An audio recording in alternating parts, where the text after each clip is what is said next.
to it. First up, we have Ken Webb, who's going to be discussing modern aquaponics. And this is an age where we've all heard about aquaponics, and we don't necessarily know all the ins and outs.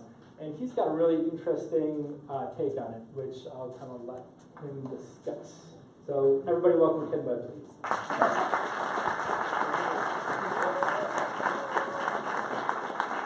I'm generally really loud anyway, so the microphone may actually be blowing your ears off. So I'm sorry if that's true. I think they're going to turn me down a little bit.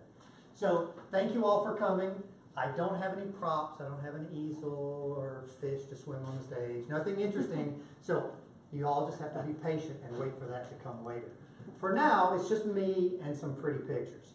But what I want to talk about is modern aquaponics. How many of you here are already familiar with the concept of aquaponics? All right. So do you know what differentiates aquaponics from hydroponics?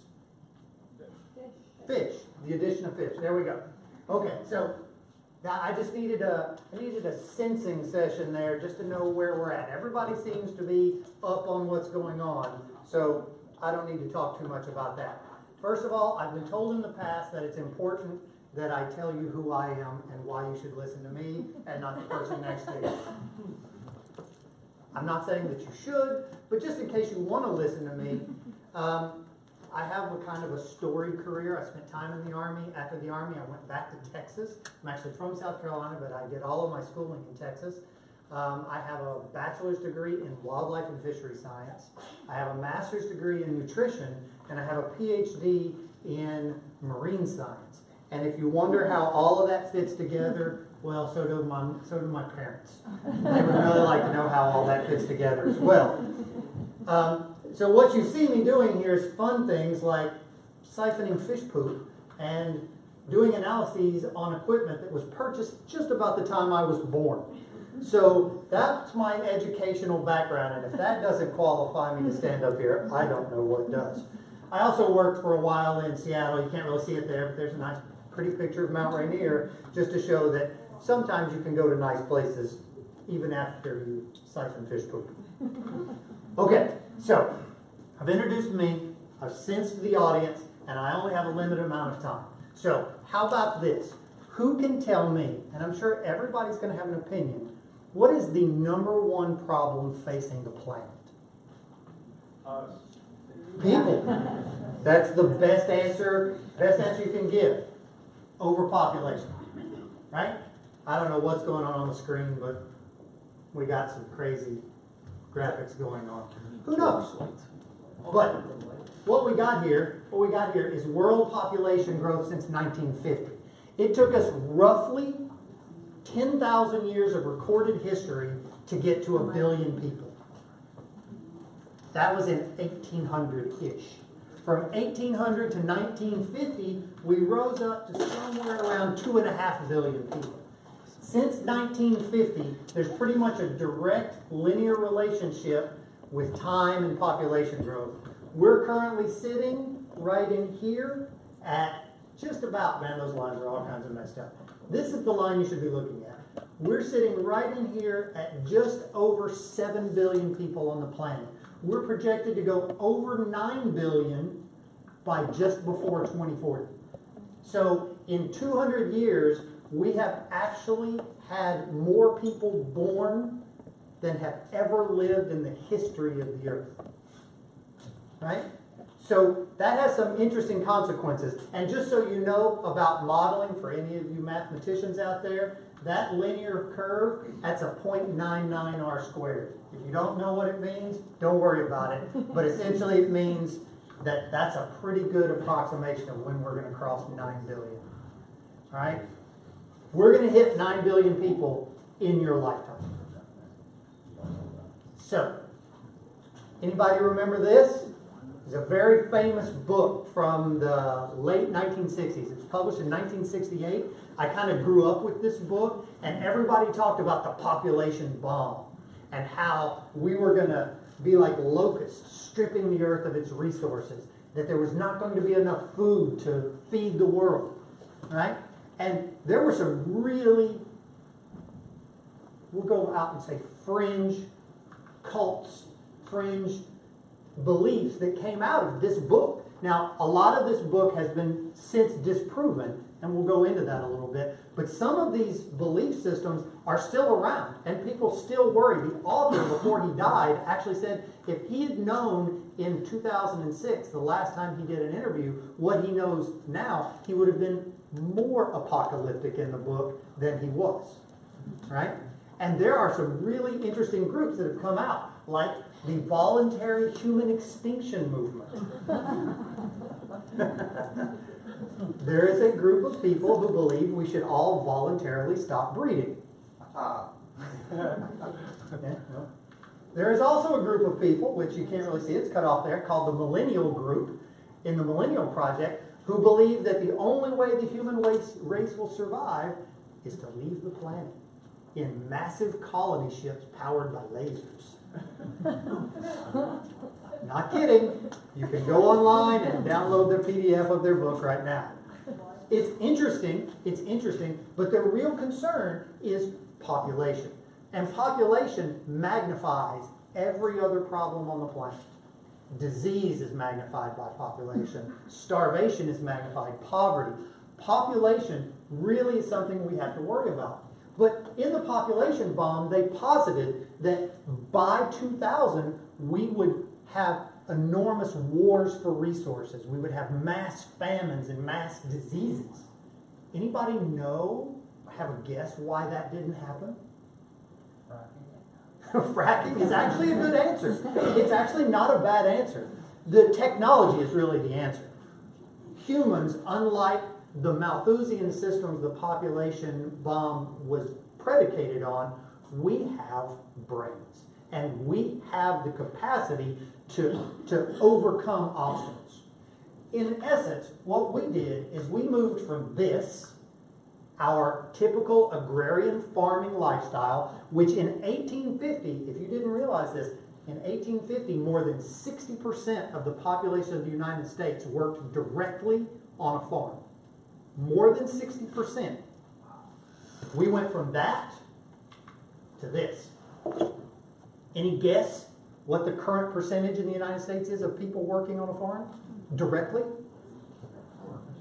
It's actually just over 1%. So that has a huge importance to it, because we can put 1% of the population producing our food. That means everybody else is free to do art and engineering and discovery and research. Industrial farming is an enormous net gain to the planet. It's also the only reason we currently can support the population we have. Right now, in the population densities we're already at, which is about 51 people per square kilometer on the planet,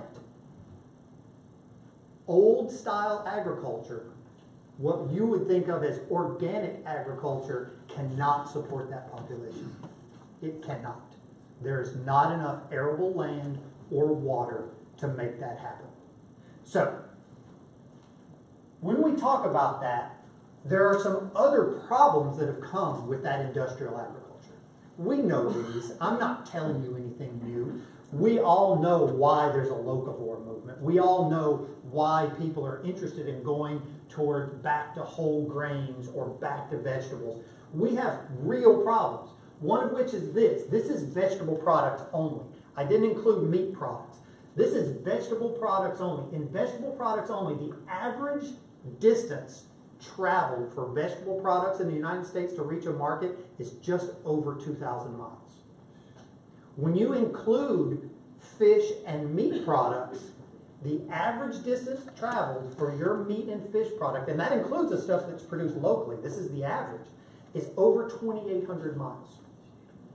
So when you buy that packaged tuna from Indonesia that's 6,000 miles away, think about that. Think about all of what goes into that. We have problems. We have soil erosion. We have, if you don't know the term, we have saltification of our lands. Our productive land area is getting less because of our industrial farming. And it's decreased over the past 40 years by more than 33%. more than a third of the world's arable land is now non-farmable. So, how do we fix it? Well, if we want to keep these kinds of products, right, look at the variety. We have to find ways to bring that variety back in a sustainable manner, right? Industrial farming is necessary. It is absolutely 100% required. We will never get away from it. However, what we can do is look at ways to integrate sustainable methods of production into that system as a whole, right? We're not going to do away with the CAFOs. I'm sorry for those of you who hate them. They are not going away. But what we can do is make them more sustainable by including other systems in our product stream. I want you just to look at this really quickly. I'm not going to go through this. There's a lot of data, and if you want to talk about it after, I would love to do that.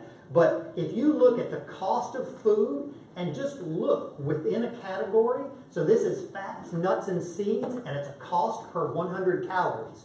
What we consider quality foods, what we consider high-value foods, macadamia, avocados, avocado oils, sesame oils, walnuts, the cost per 100 calories is 50 cents-ish, 30 cents. But if you look at the cheap industrial products, canola oil, 2 cents per 100 calories.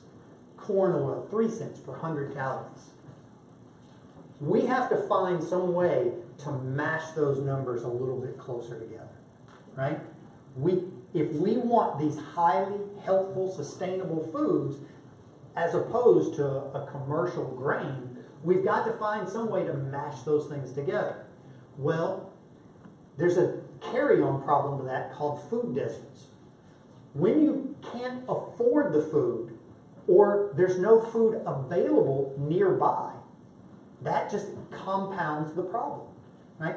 If you look, there are more than 2.1 million households in the United States that do not have healthy food nearby. That's part of what's considered a food desert.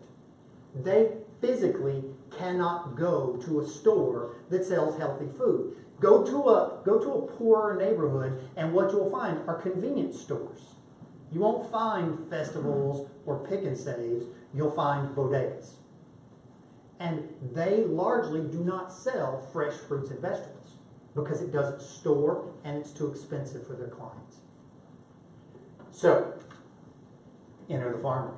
I'm here to talk about the Farmory. I've already gone over time, but let me tell you this. What we're trying to do with the Farmory is change that paradigm a little bit. So what happened was the Farmory is an offshoot of NeighborWorks. And there is an old building, and it's a really old building. If you haven't ever seen it, it's frightening. It was originally built by the Alloway Mineral Springs Company for bottling mineral water. And that was at the turn of the 20th century. Fast forward about 50 years, and it was a National Guard armory until it was decommissioned. And then it's been sitting empty, and now it's basically a home for, if you can see it, stalactites of rotting concrete and graffiti and some crinkly floors. But the plan was, look at this building that's right in the middle of the largest food desert in Green Bay, or in Wisconsin, right here in downtown Green Bay. That building is 20,000 square feet of space under a roof. And as part of the mission of the Farmory, which is to grow good food, to grow growers, and to grow job skills and entrepreneurial opportunities, the plan was hatched and a bunch of volunteers worked to make it happen, to start going through this building and turning it into something which had not really been seen in the area. It's based off of Growing Power down in Milwaukee, if any of you guys know what that means. So what we're doing is we're setting up on the top floor a very large aquaponics operation. That aquaponics operation, we currently have one bed in operation at the Farmory site. We have one bed in operation at West of Here High School as kind of a teaching and training tool. And so that top floor is going to produce aquaponics. The bottom floor is going to be used both as a training kitchen and a couple of other roles, and also a yellow perch hatchery. because this is Wisconsin, everybody wants yellow perch, right? I mean, there's no, if you didn't know this, there's no yellow perch available in Wisconsin from Wisconsin. If you go eat a perch plate, it's from Canada.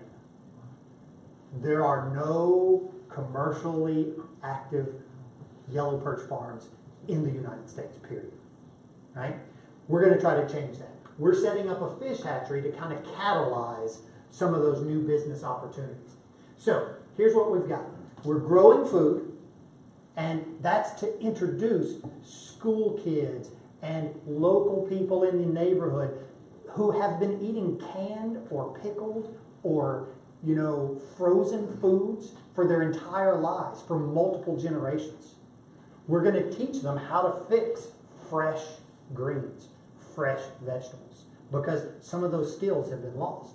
We're going to teach them how to grow them themselves. We're going to allow them to come into our facility, learn fingers in the soil, fingers in the water, how to grow fish, how to grow plants, what's necessary to do that in their own home or in their own community gardens.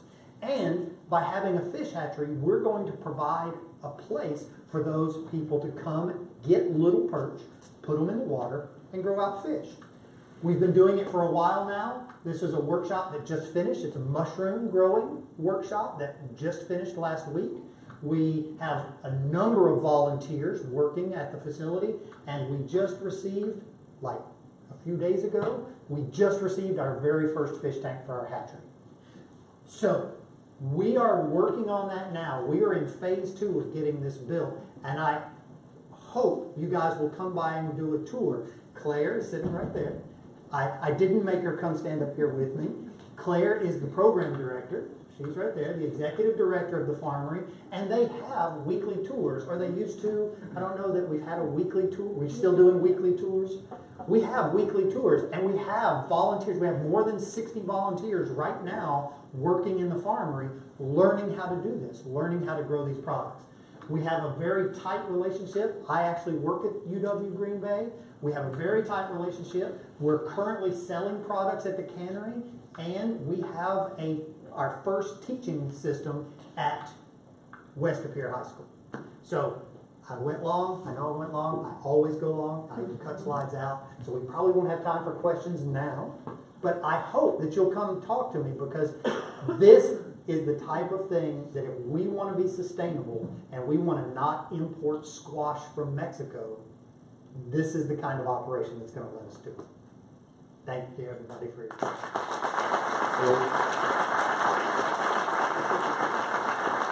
We have time to get a few questions. We do. So let's get a few out there. I know you got Sarah, okay? How successful do you think Victory Gardens were, and how is that an option in the future? Okay, so if I heard correctly, the question was how successful were Victory Gardens? They were very successful, right? They were really successful. But when Victory Gardens were popular... What's a Victory Garden? Oh, I'm sorry. In World War II is when it really started, although it was started even earlier. In order to conserve food for the war effort, in order to conserve fuel for the war effort, families were encouraged to start backyard gardens to feed themselves and save that time and effort and fuel and resources for the war effort. And that's where Victory Gardens came from. And Victory Gardens were a great success, mainly because there was still the background and history of people who could take those products, can them themselves, pickle themselves, preserve them themselves, and have that product last over a long period of time. Most people who are not artisan level picklers or canners have no idea the process involved of even putting away their own tomatoes, right? Putting away their own cucumbers, putting away their own squash. When's the last time you went to somebody's house and they had a root cellar, right? It's a lost art. So hugely useful, but I think it has to come in with a whole sea change of people realizing how we used to grow food versus how we go purchase it now. Yes, ma'am. What are some of the most successful, aside from the fish being nice high calorie product to come out of aquaponics systems, what are the other successful crops, I guess, that come out? So there's two ways of measuring success. There's commercial success. Commercial success is largely on fast turnover crops like leafy greens, salad greens, or like things that are new growth like bean sprouts, things like that. Those can be turned around quickly. They sell for a moderate to high dollar value, and so that's really successful. In terms of healthy, broad spectrum success, it actually runs the range from rooted plants like trees, like fruits, berries. Berries work really well. Tomatoes is one of the great examples of things that can be grown very well in aquaponics. But people have successfully grown melons, cucumbers, all those types of fruits. But right now the commercial success is really in fast turnover crops like leafy greens. Sorry, everybody who had more questions, but we're Sorry. gonna keep going. No, but Ken is gonna be here, and I think he wants, he's gonna stick around for a brewski. Oh yeah, So come up and talk to Ken afterwards. But I have, please. so do you have a contact for the person who wrote the Millennial Project with the laser beam spaceship? He's dead. But millennialproject.org. Okay, well, I'll get some research. You can download the PDF of their book today. Absolutely. Thank you, Ken.